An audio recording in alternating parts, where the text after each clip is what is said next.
Hi, everybody. Tina Brock, Producing Artistic Director here at the Idiopathic Radiculopathy Consortium in Philadelphia. I'm your host for Into the Absurd, a virtually existential dinner conversation. I do hope you'll join us the next 50 minutes. Sit back and relax as we explore the lives, the hearts, the minds, and the spirits of creators in Philadelphia region and around the world. And good afternoon, everybody. Happy Saturday to you from everyone here at the IRC. And that would be myself, Tina Brock, Bob Schmidt, and Erica Holscher, who are going to be flying this plane this afternoon. So glad that you've taken the time on this Mother's Day weekend to join us for a conversation with visual artist, set designer, Anna Corrali. And we'll get Anna to the table in just a couple of seconds. But for all of those of you coming in on Facebook from both here in Philadelphia and around the country, thank you so much for taking time to be with us, to meet the interesting voices in the performing arts and the creative arts of Philadelphia and around the world. And we've enjoyed being here with you since June, and we'll continue to be here Saturdays at 5. So thanks so much. And put your questions in the chat if you have them, or on Facebook Live for Anna, and we will work them into the conversation as we move ahead in the show today. And if you're over on YouTube, checking out past episodes, we encourage you to subscribe there, and also check out our podcast, Into the Absurd with Tina Brock, on any of your podcast platforms. I first got to know Anna Corrali's work through her set design for the Pig Iron Theater Company here in Philadelphia, CHEKHOV LIZARDBRAIN, and Pay Up, Isabella, a number of shows that she had designed for them. And she then began to work with the IRC and Franz Kafka's The Castle. She designed Charles Mee's Paradise Park and also George Bernard Shaw's MISALLIANCE. She does an extraordinary amount of work up in New York, where she's located, with Taylor Mack and the Talking Band and many other companies in New York. And I'm sitting in front of a set design that she did for a show back in 2018 that we'll talk about when she is here, which I think it would be just the best time to get Anna Corrali to the table to talk to her about her body of work. Welcome, welcome. Hello, Tina. Thank you so much for having me. I'm very excited to jump into. It seems like we can start to think about life in a world getting ready to be back out on the stage, and the ways in which, as you and I were talking about before the show, the ways in which this virtual medium that we live in now might be informing the productions we're creating, what they might look like, and the ways in which visual artists and designers like yourself will be paving the way to what these new productions will look like. So I'm very excited to talk to you. I feel like I can talk to you and be excited about the possibilities, whereas maybe 9 months ago, it was hard to talk about, So I wanted to start, and I selected this particular production photo of yours from a 2018 production called Time's Journey Through a Room that Dan Rothenberg directed, and Dan is the artistic director of Pig Iron Theater Company here in Philadelphia. This is a production you did up in New York, but I selected it both for its austerity and just visual. It's just visually arresting to me, and also the subject matter of the show. I think I want to make sure, and we will, Bob will put it in the chat for everybody to check out your website, because it's just extraordinary. The catalog of, and so many images, but I liked this one specifically for its content of the show, and it just felt very right. And I wondered if you could tell me, in your design of this particular show, where you began in your thinking through how to bring this story to life. And maybe you can tell us a little bit about the story itself. Oh, yes. It's really, I mean, I don't have a favorite production, because I think each one is really unique, and, I can explore so many new things. And that's, what's really exciting about set design, that you are always given an opportunity to build something, to explore. It's almost like a laboratory, But this production was, I just felt that the flow of the production was so amazing. Though, of course, working with Dan, as always, when we worked with the Pig Iron Theater, it's a long process. And of course, I don't even remember where it started or how it started. The story itself is a beautiful story by Toshiki Okada. I would say it's a ghost story, a Japanese ghost story. it's basically about a couple where the wife dies suddenly, and as the husband explores a way into a new relationship, she actually, the wife lingers around as a ghost, and just walks around the space and is there in his life. So that's something that stayed there behind, after her, with him. And now he has to see if he can basically bid farewell to the ghost, to the, to this lingering image, basically. And I thought it was very much up my alley. It's very subtle, beautiful, a lot of suggestions instead of, just putting it sharp on black and white. So, I was experimenting with a lot of, juxtaposition of opacity and transparency or translucency. We used a projection screen that were never got any projections. It was just basically for luminosity, for transparency, for lights, for different lights, how light travels through a room.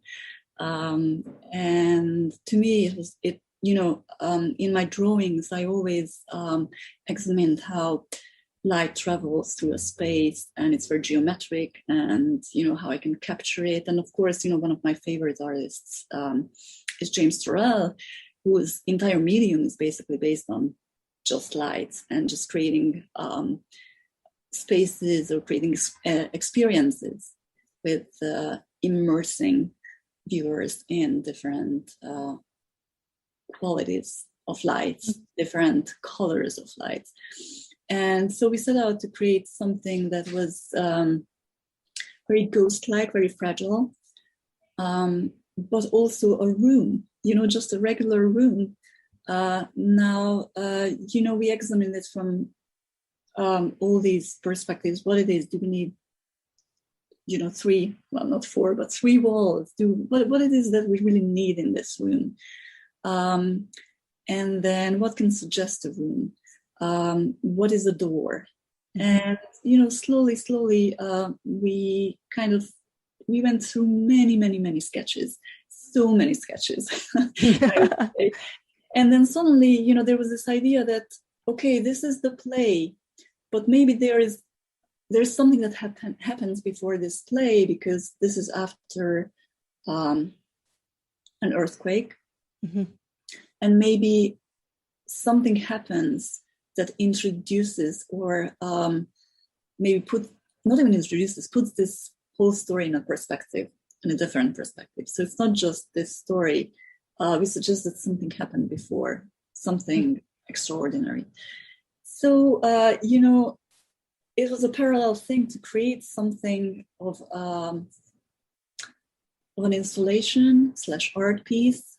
And again, we went through so many things, suspended projection screens and insane ideas that obviously we couldn't make happen. But even then, we thought maybe that's not necessary. And we settled on a really subtle, beautiful light installation that preceded the whole show. And basically, that was the first view that you got.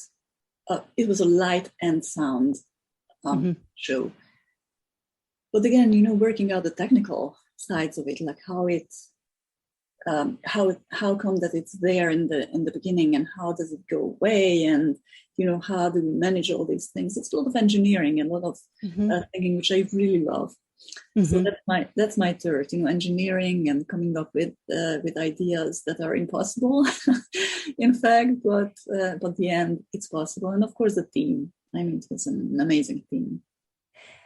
So I'm curious about this combination of engineering and the beauty and the fragility of the space. How, because I look at this set design and it actually, I feel quite emotional, and I'm not sure obviously that speaks to whatever's happening inside of me, but I also wonder, when you're working on the project, do you feel, you say you love the engineering part of it, do you get emotional about, or do you come from an emotional place when you are designing the space?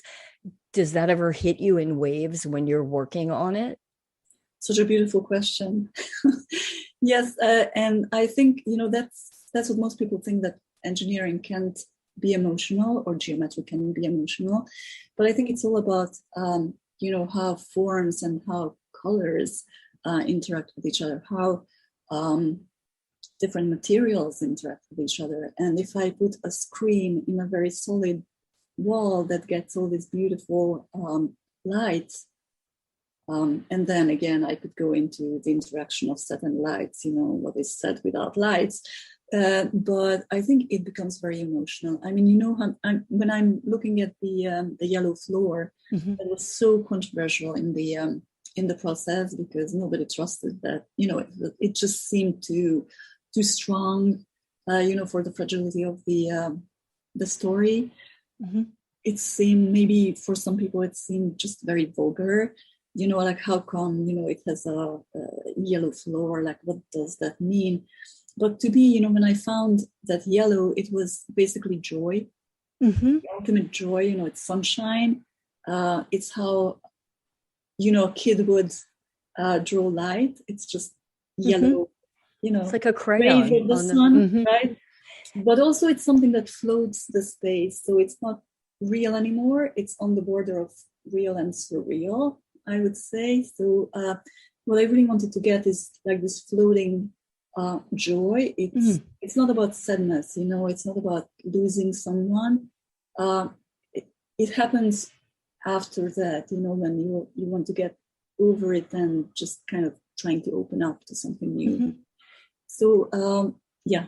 No, I was just going to say, I think I read in one of the reviews that was applauding, or more than applauding, was really, talking about how beautiful the set design was. And I think, did they mention the externalization of the characters, the way they interpreted their feelings? This is what they can't express gets expressed, around the room. And whether that was the intention or not, I think you could have that as the audience as well. I think it's I mean, I have to confess, I read a lot of psychology books, mm-hmm. Books about how the mind works, but it's not conscious how I work it into it. It's just, I'm learning. Mm-hmm. And when I go to an exhibition, I learn about how colors work. I learn how, what emotions they give you when you're looking at those artworks, right? And I treat my set designs very much like artworks. They are not decorations. They are more like very very precisely worked out. We move from ideas, even a philosophy, that we find around the play or the devised play. And then I'm just thinking about it as a very meticulous, thought process, and also just choosing materials and choosing the particular colors, shapes. It all has its place. It's not just I wanted to put it there. There's a lot of gut feeling around set design. It's not all engineering. But I think it's all very thought out, and of course it's not only my work. I mean, it's really a teamwork. Mm-hmm. I enjoy it. How did you win the? How did you rally for the yellow? And did you in the controversial yellow? Was it just you knew it needed to be that, and were able to explain your theory, or was it you're just going to have to trust me on this, or a combination of all those things? When do you, did you feel that strongly about it, I guess, is what I'm saying. I think I felt very strongly about it, but of course, when you are in a meeting with all new people, and, it can be intimidating, and you go back and forth, because, with Dan, we set so many hours just like looking on top of the model that I made, changing the floor. I had a gray one, I had a yellow one, and we were just looking at the gray one, and it was, it's a room. The yellow one, okay, I can make the ghost float, because she's the one who basically floats around or moves around the space, and the new couple, right, the husband and the girlfriend, are pretty much anchored on the sofa, or not moving as much as the ghost. So basically I was trying to see if I can really float the entire space. And yes, it took some convincing, and also convincing myself, because, you lose your confidence at some point. Is it really too strong? I mean, do I really tell them that, yes, that's what I need? And then what do I do when it's all painted? And, I just walk into the space and I see that all that yellow. But ultimately, I think it was my technical director sitting next to me who said, no, it needs to be yellow. That's what makes the set. And it was an amazing thing, because sometimes you fight with technical directors, sometimes, it's a beautiful flow, but that was just such a beautiful support, because even Dan was kind of, like, do make it yellow? Like, is it too big of a gesture? That sure. Really, I mean, now I feel, looking at this set in the background, that really that's what made it. That's what made this set. I remember when you designed, I did leave one show out of that you had designed for the IRC, Gogol's The Marriage. And remember we had a white set for that, and white walls, and then the structures, the furniture was actually painted onto the wall. And I remember how when that floor finally got painted, it changed the entire feel and the look of the space, and the in a very different example, but how it just transforms. I had never had as much of an appreciation of why floor detail in set design is so very important, because for the very reasons you're talking about right now. I wanted to ask you about your work we talked a little bit about how you're sort of exploring visual painting and visual design, and how has that become an extension of your work in theater? Well, I think, just before this interview, we were talking about how this past year has made many, many people, I think, wonder about, extensions of themselves, extensions of their work, because we were just shut down, right? Either in mid-sentence or, right after a premiere. Doesn't matter, basically we lost pretty much everything that we were doing. So, some things moved online. And, when we shut down, I was actually teaching a course at Columbia, teaching set design and media.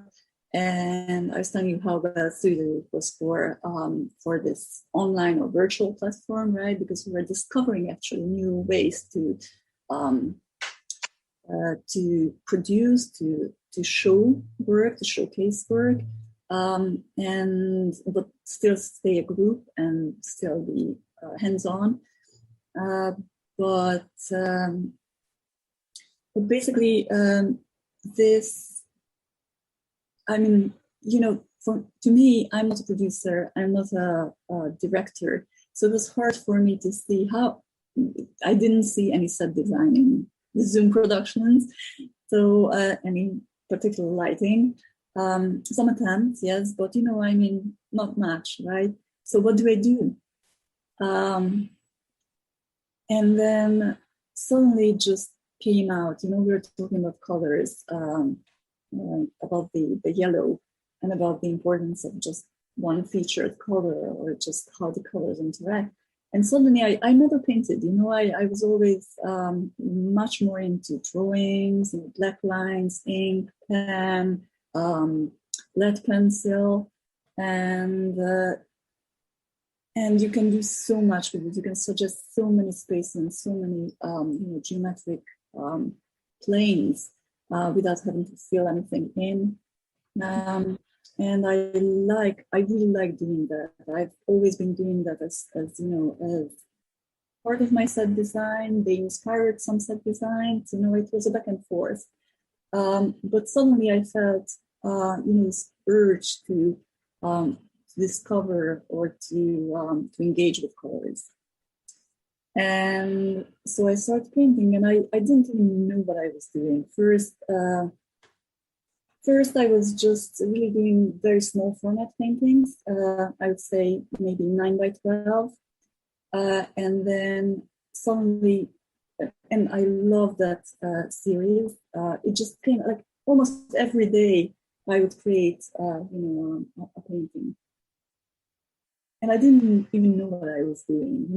I knew that came from my previous work. I could definitely see that. I knew that some of them were based on my set designs. I knew that some of them were, fantasies in a way that I would want to really enter that space, or they felt like sculptures, that I could really enter and just turn them around. Mm-hmm. But then, of course, it's my I'm sorry. No, go ahead.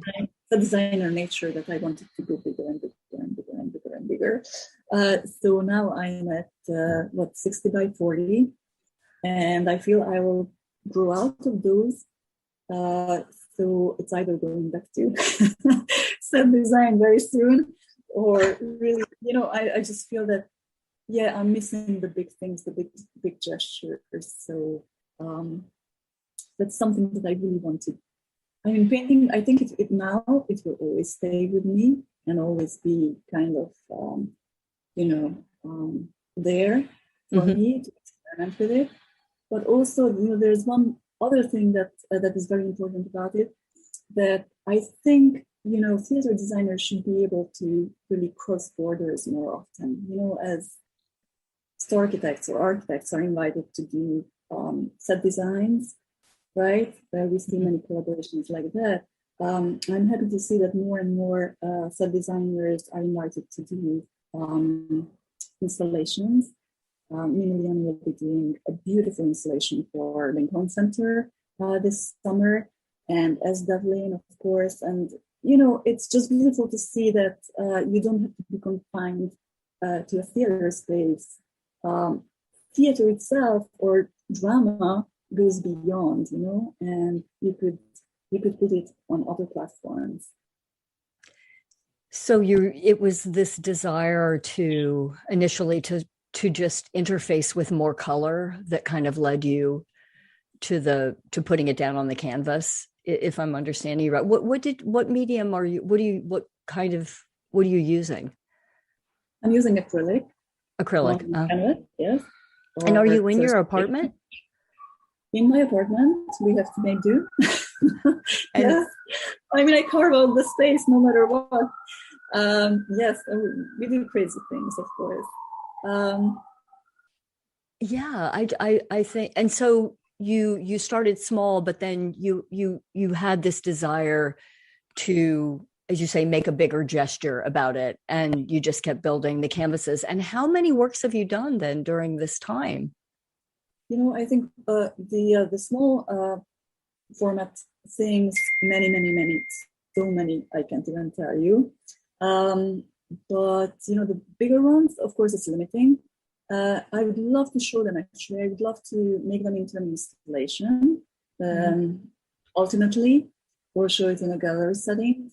And of course, because I am a set designer, I already built a virtual space, a virtual gallery for them, so that I could see how they look. But yes, I mean, it was an urge, probably, maybe not only the colors, that was one thing, but also just seeing, my ideas about perspective, about geometry, about how space works that is not realistic, that, and also that's something that goes back to, the Zoom experience, that you don't necessarily need to have one perspective or one point of view.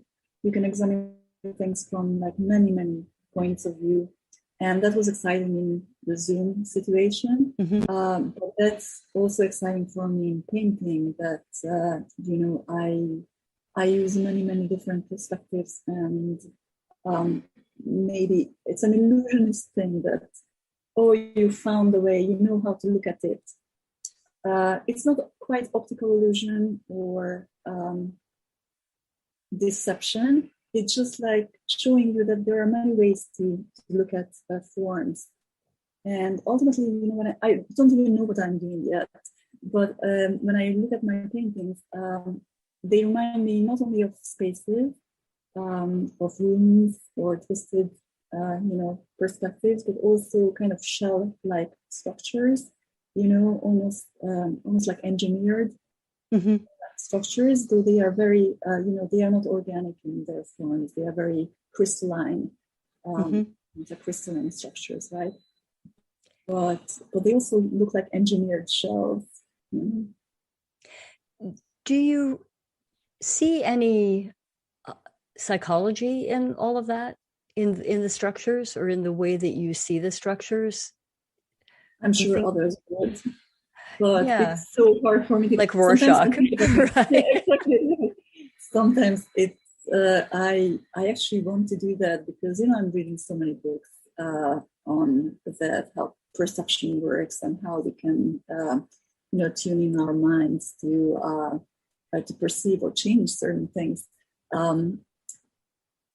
I'm not sure, I was trying to look at my pictures this way, but I think that it can only be done by someone else. By an outsider. And sometimes I ask my kids, and I was so happy one day, my little one came to me and she was just looking at the paintings all in a row. Like I put them out along one of the walls because I was looking at them to see, what's next or how they relate to each other. And she told me, I'm beginning to see them.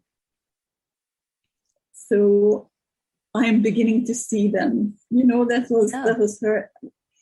So that was good. I mean, I didn't ask, like, what do you see in them? My older one told me it's definitely spaces and they are very energetic and they are bursting with color and energy, and that you also want to be in those spaces. But the little one just told me, yes, I started to see them. So that was good, Yeah, to really, I guess, understand them in her own way. Exactly. It's different. Yeah, because kids have very good eyes and minds, and they speak their minds. Yeah. So if she started seeing them, or she began to see them. Is there something specific about that you can point to as an experience in painting, in doing this work, that is a different space in your mind or your heart than what you feel when you're creating for theater? Or are they, would you say they're similarly, similar experiences?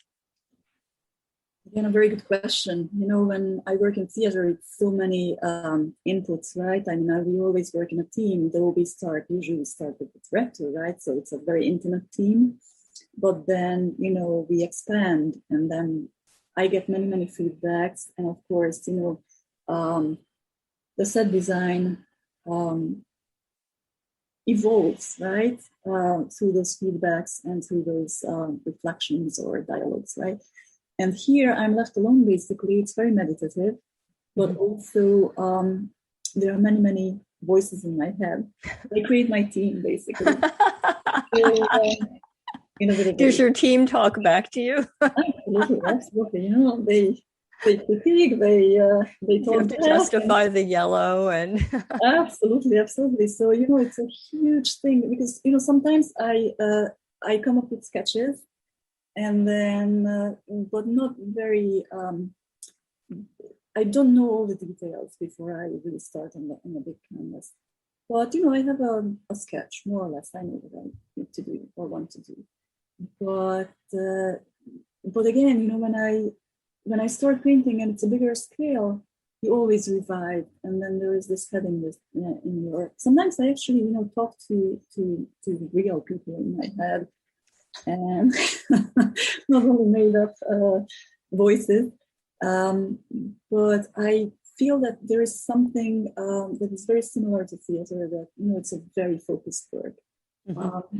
I thought painting was just we just paint. But to me, it became really not only meditative, but a very focused work that brought something back from what was taken away, right? Mm-hmm. From creating all these spaces, from trying to see, what works, what planes work, what, points of view works, how to construct something, because I really think about those paintings as structures. So that is very similar to what I would be doing in theater. Mm-hmm. So, yeah. Did you keep a practice that was pretty structured? Did you, go into or begin painting at the same time every day? Did you set up was that the way you went about it? Yes, I really tried. I was really working from the morning on as long as I could. So yes, it was almost like it was work. It was real work. Your team was there. You were there with your team. Absolutely. And you reported. I had to be there, for the shops to be able to build something. Right. I mean, this show came out of a very similar, a need to make something. I think anything that you are serious about, it just needs your attention, and you can just go there and just say, okay, I'll be back sometime soon. It's like watering the flowers. You can just leave them, right? Or tending to another person. Those are like creatures. I mean, the set designs are my creatures, and some are more casual, some are more aggressive, or this or that, depending on the play, or on the vibes, or on what was being asked. So, yeah. When you get to the end of a show, I know this is always hard for me, so I can't even imagine how it is for you, but when a set has to be deconstructed, when it literally has to be taken apart and taken out, or even worse, to see it, which happens, is that hard for you? Oh, yes, especially that it happens usually, with smaller productions, it happens so fast. I can't even believe, it's we just put it on stage and then it has to go. So that's why, we are talking about online and, different platforms and streaming. And I think, maybe going forward, because it's so ephemeral, right? I mean, we create our piece of theater that can be viewed for 3 weeks, for months, for 2 months. That's it. And then maybe salvaging something, not only just, shots or stills that can be put as a background, right? But, something more. Now that, all this Zoom and online platforms happen, maybe I was thinking about it a lot, that,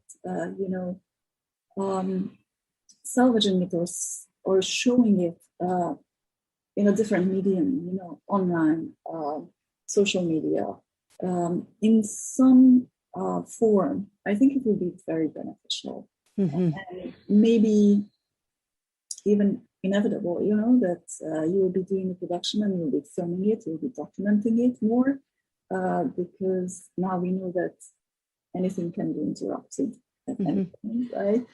So I think it will be built into our consciousness that, we have to cherish, we have to treasure this, because, it's not granted. Nothing is granted, right? So, and also, in the theater, like how many people can see the show, especially if it's, it's in another town, it's in Philadelphia. I'm not in Philadelphia. It's in New York. You're not in New York. Well, we can bridge that. We can travel. But if we can't, I really love to see, what you're working on.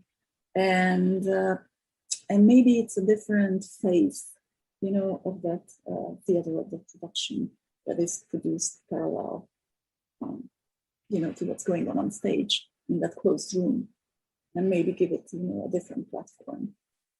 Just as an introduction to a company, to a designer, to a style, to a way of, being. I think this idea of capturing it in ways that I know we never, with a small company with not a large budget to get, you've got one camera at the very back of the booth and you're capturing something. But as we were talking about before the show, any phone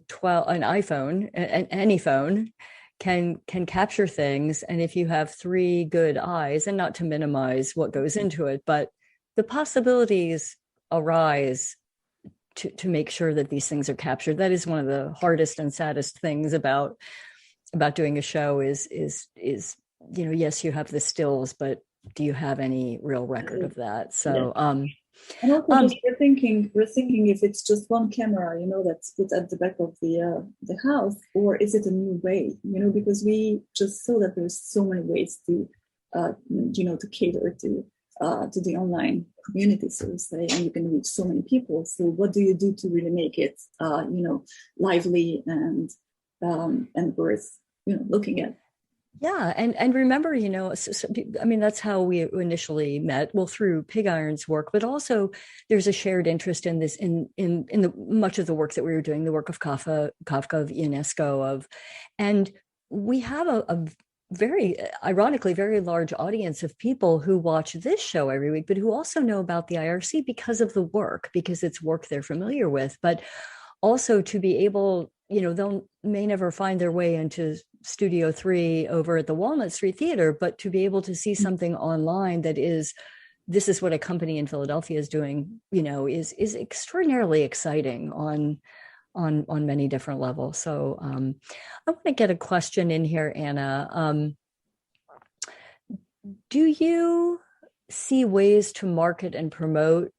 I love the online gallery and sketchbooks you've created, is the question. Do you see a way to market or promote that just as you would a physical gallery show? Well, I'm at the very beginning, and you can see that, I couldn't resist. I always create these 3D spaces. So I couldn't see why I couldn't create a space for my creations, my paintings. So yes, I'm thinking that, again, I'm exploring it through social media, definitely. Ultimately, to me, the best would be to have physical and virtual together, because I don't think anything can replace, the real physical experience and just, seeing those colors or, even texture in person in a physical room. But yes, I'm looking into ways to really do that. And also, while we are at that, I have another project that I was working on through the pandemic, and that's outside dining structures in New York City. And again, that's something that I really want to market through internet or different platforms. But also I'm thinking about a book, a real object, a bespoke object. Mm-hmm. But that would definitely have an extension through, the internet and social media. Did you design any of these spaces, outdoor dining spaces in New York, or did you become fascinated with them as they started to pop up in the city? There's so many people asked, my friend asked, are you involved in designing those structures? But, at the beginning, if you would see the images that I was taking, it was heartbreaking. They started really popping up, after, the beginning of the winter, right? Mm-hmm. It was down March, right? So after that, through the summer, it was okay, nice weather, but really, they started popping up right before Christmas, and they were heartbreaking, especially in my neighborhood, East Village, and mostly. Some of them really looked like refugee camps, literally. So tents, makeshift spaces, really, because, the restaurants didn't have money to do anything about it. They were just going to survive at any cost. So it's only now that I see that, you know, posh, beautiful, well-designed things are popping up. I'm not involved, though. You know, when I started photographing them, I was thinking, I mean, these are really stages. Mm-hmm. And I saw some of the better constructed ones. I'm just missing the show. And, well, if you build it, hopefully they will come. I mean, I saw some restaurants where literally, you know, and again, you know, the heaters through the winter. Some of them didn't have heaters. Some of them have heaters. And I tried one where they were heaters, but still, you know, they were not enough to keep me warm. But it was an amazing effort, you know, to keep people together and to really try to make them socialize, even though it was impossible. You know, and it was, to me, it was almost like a theater event. Yes, I mean, this brings people together. There is nourishment, right? There's food. There is shelter, right? Mm-hmm. But basically the diners are the actors. Mm-hmm. They're put on stage there. And all the passersby were looking at them. So you became the actor that's complaining about there's no heat in the dress, fairly complaining about there's no heat in the dressing room. I can't work this way. Exactly. So, you know, it was amazing to see, you know, how also the differences in how different restaurants or different neighborhoods could do. You know, some with tents, some with more elaborate structures, some with glass houses. You know, those were amazing. And so I just started it became fascinated totally with this new visual layer that I've never seen here or anywhere else. You know, in such numbers. I mean, literally, you know, half a block was taken by these sheds, and slowly, you know, decor started to appear, you know, like little lamps, practicals, right? Different textures and materials I've noticed. It reminded me of the set you had designed for us for the George Bernard Shaw play, MISALLIANCE, where you designed this extraordinary greenhouse. And we had the plastic that we had to blow. Bob and I took the blow dryer and we had to get it to shrink up and to create glass, basically, because glass would be too heavy.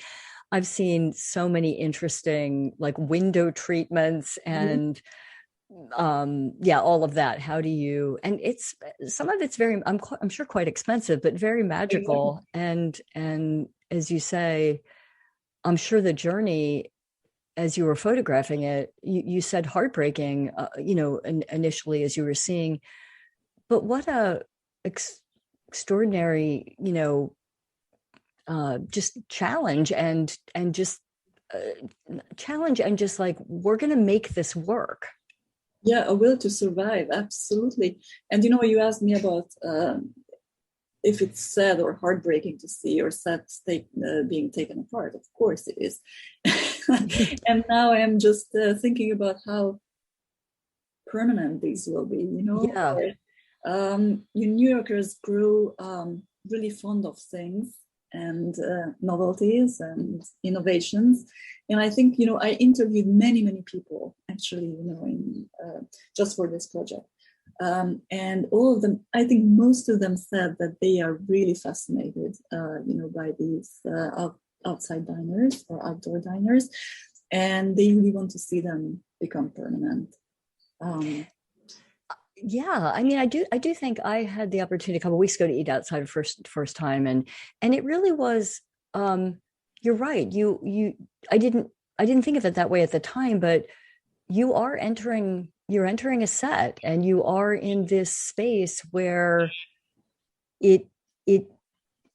I didn't notice it at the time, but now that I think about it, it did feel quite theatrical. And, you know, when you go inside a restaurant, you realize that it's all theater anyway, but somehow having that on the outside as an extension and having it be in the midst of other life that is, you know, motorbikes and scooters and electric scooters and all kinds of things, you know, happening, it really makes it a floating stage.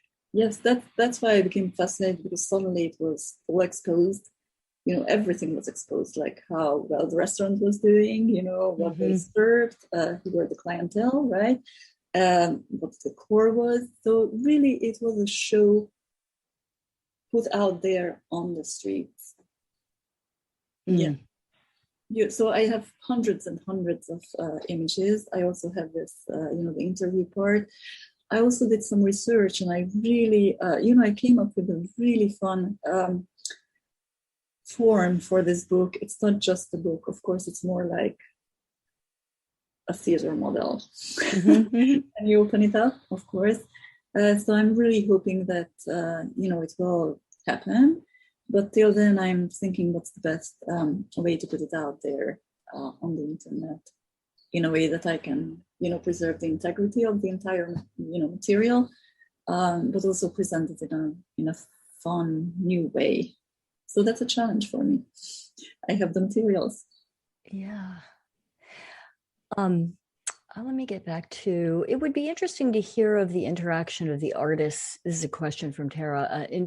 Interaction of the artists in a medium where one of the arts is prominent. I suggest looking at opera.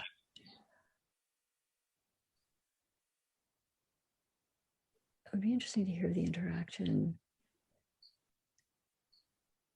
Tara, if you can, put in the chat, lead me a little bit more on your question. It would be interesting to hear of the interaction of artists in a meeting where one of the arts is prominent. I suggest looking at opera, because I want to answer your question, but I want to make sure I'm understanding it as well.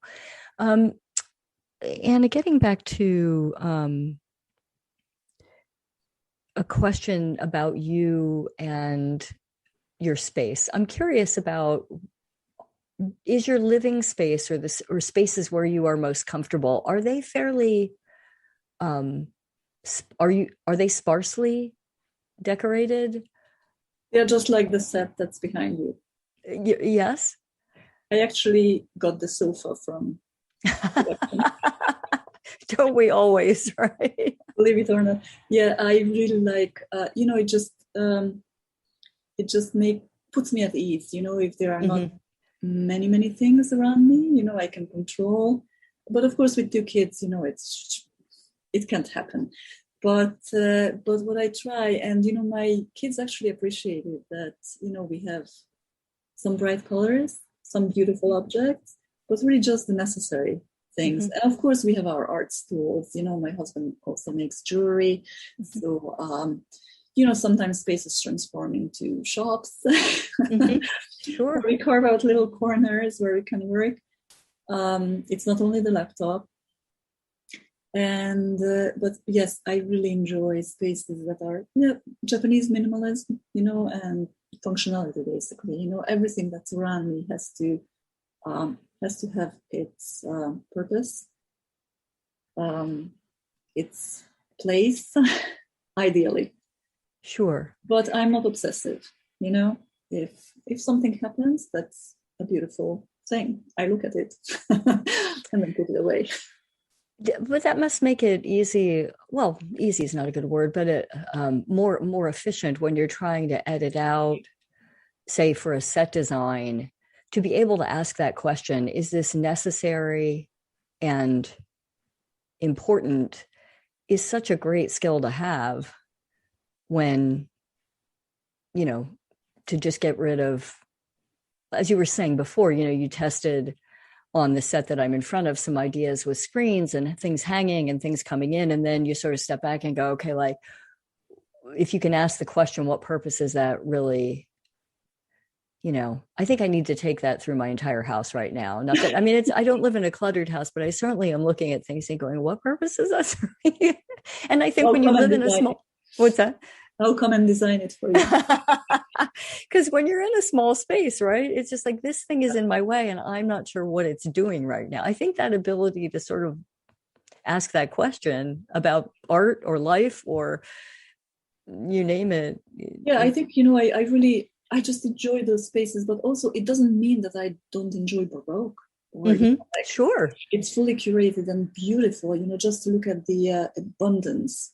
That it's fully curated. It's not, it has a purpose, it just, it's beautiful carved. There is craftsmanship. You know, I really enjoy that. The many textures, you know, the textiles, right? That's also something that I really want to look at. But this is not something that I would want to create necessarily. So my world is more like, you know, the Japanese time's journey through a room. But it really doesn't mean that I can't venture into, you know, somewhere else, somewhere that is more, you know, crazy or disorganized or messy. It's just something where I find really full balance and, you know, something that that actually worked really well with the story, with the ghost story, that really just floats and easy and light and airy. Do you find that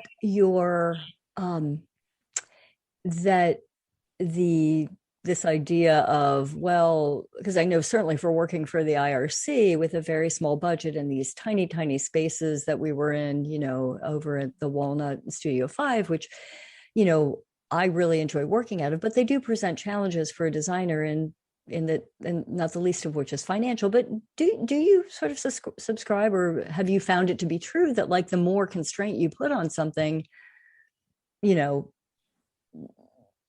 the more tools, you know, other tools at your disposal you have to use? Just like, in other words, is constraint good for you as a designer? Sometimes good. Sometimes, right?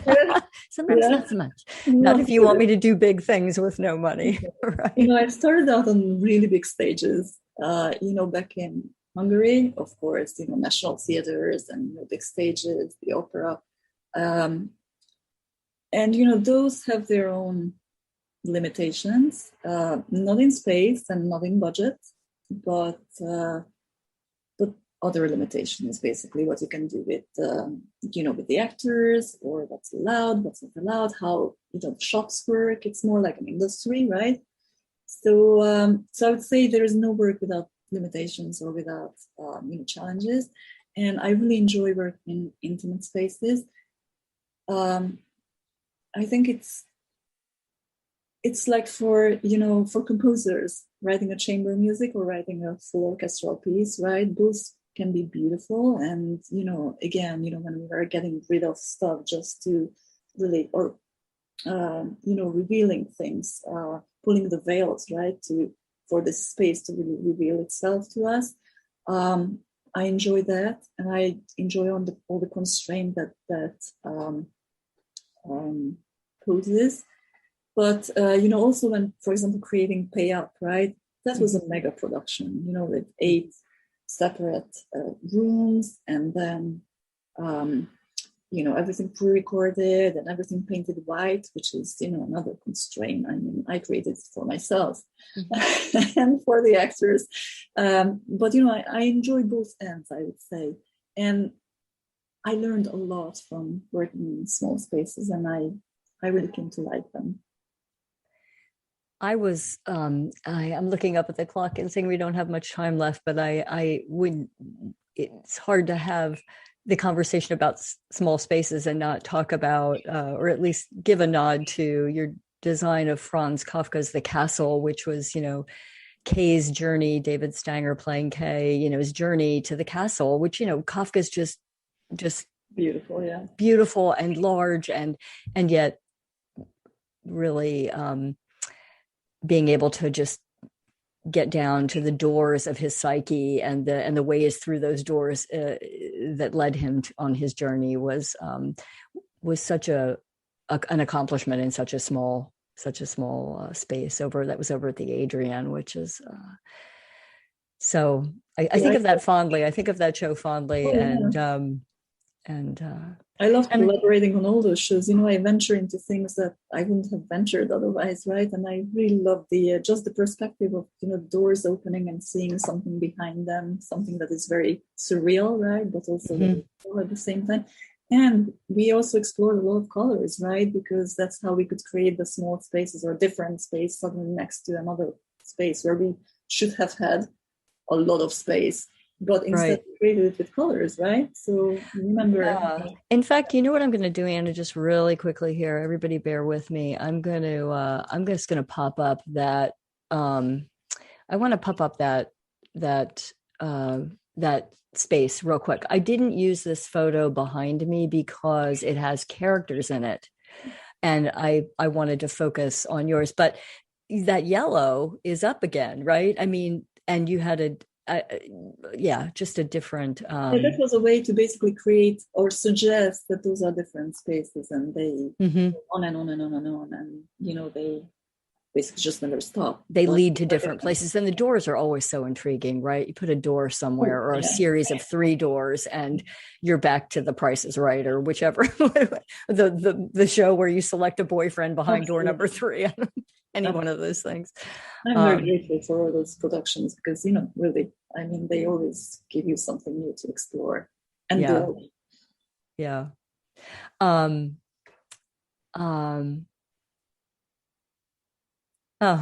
Steve saying,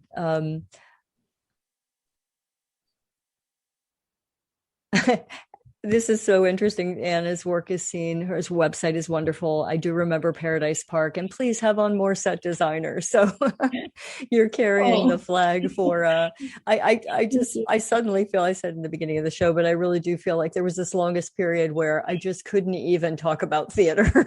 I know. And I really missed set designers and lighting designers from all these Zoom productions. So I had the same thing. I mean, I miss my colleagues, not only seeing theater, because I could see some productions. It still went on, but not much set. Yeah. Well, thank you for sharing your many different projects with us today. And I really look forward to seeing where the book goes and what lies ahead in terms of the connections and the new discoveries that can be made, particularly for a small theater company. I'm very excited to be inspired by some of our conversation today about the things that might be able to happen in the future. Thank you so much, Dina. Yeah, thank you for being here. And yes, best of luck with everything. Thank you so much. Same to you. Take care. Bye. And I hope that we'll see you all next week when Michael Toner is going to be coming back to Into the Absurd. Michael, we had on earlier in the year, and he is the consummate Beckett actor, and he and I share this love of the playwright. And I have his book here, that we share a love of a book called The Beckett Actor, and we're going to be discussing his one-man shows in Beckett that he's done and just what makes Samuel Beckett's work so extraordinarily challenging and rewarding to perform. So I hope you'll join us. That's next Saturday at 5 p.m. And in the week to come, happy Mother's Day to everyone who considers themselves a caregiver out there in the world. Have a great week and be well.